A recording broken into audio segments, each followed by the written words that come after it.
Now, a huge reaction on the show yesterday from festival goers whose cars were trapped in the car park at Festival Number 6 in Portmeirion after it flooded over the weekend. If you were listening to the programme, you will have heard this. We knew there was rain coming, and we're not frightened of mud. We're seasoned festival goers like most people. You take what you think you need. I didn't think I needed a canoe and my own personal tractor to get me home. That's kind of what it came down to. It was shocking. Well, I've just literally been dragged out by a tractor. They jet washed the car off. It seemed drivable, but I've just carried it along and it's got a nasty shudder. So I've literally pulled in. I'm waiting for the AA now to hopefully recover me back home. My vehicle's still stuck here now. I got a nice gentleman trying to help me with a blue tractor, but the Red Cross have been absolutely brilliant. The festival organisers, well, what an absolute bunch of incompetent idiots. Well, that was Ozzy from Ammanford you just heard at the very end.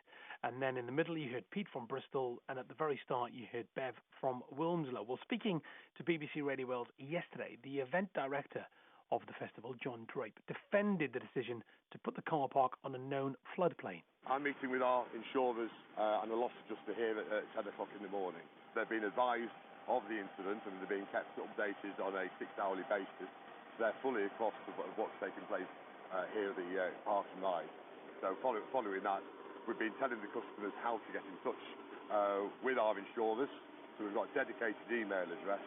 So that claims process has already started and will carry on. Well, let's now talk to Jeanette Miller, also known as Miss Justice. She's from Geoffrey Miller Solicitors, and she specialises in motoring law. Good morning, Jeanette. Welcome. Morning, Jason. Are these people entitled to compensation? Will they get cash?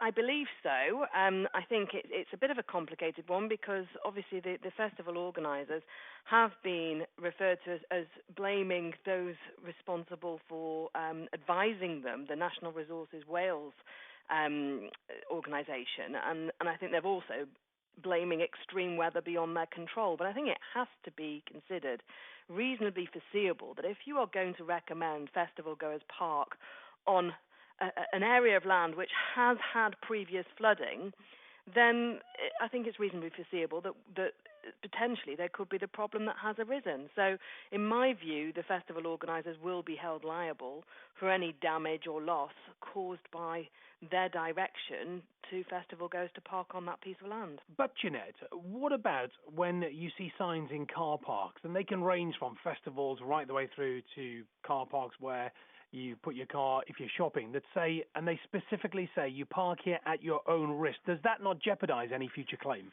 If there were signs along those lines, then I think that might, forgive the pun, muddy the waters a little bit. But I don't, not planned that one.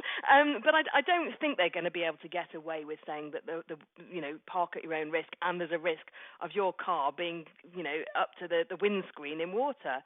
I think it is reasonably foreseeable for a festival goer to expect the organiser to direct them to park somewhere that's safe to park. What are they supposed to do when they're directed by a festival organiser? Park here, please. They're supposed to say, no thanks, I'll park somewhere else because I don't like the look of it. That's where they're being directed to put their car. So in my view, hopefully all motorists whose vehicles were affected will be able to recover their losses. There are some recommendations I'd make in terms of getting estimates and trying to get approval of any repairs that might be needed before they go ahead with those repairs, subject to the festival organisers accepting responsibility. And it does sound, obviously they've got this dedicated email direct to their loss adjusters or insurers. It sounds like they're expecting these claims to come through. So would you suggest that if there is anybody listening to the show right now who are affected, do they contact their insurance broker first or their insurance company, or do they go direct to the festival? It depends whether they have fully comprehensive insurance, in which case it may well be better to claim off their own insurance and their insurance can liaise with the festival organiser's insurance. If they're third-party fire and theft, then they're going to have no choice but to go against the festival organisers.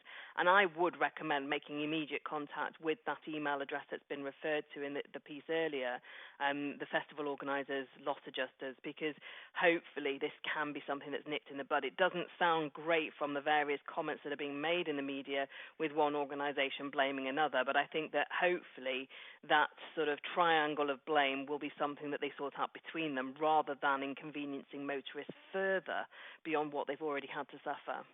Really good to talk to you. Thank you very much. It's a pleasure, Dave. To you, Jeanette. That's Jeanette Miller from Jeffrey Miller Solicitors.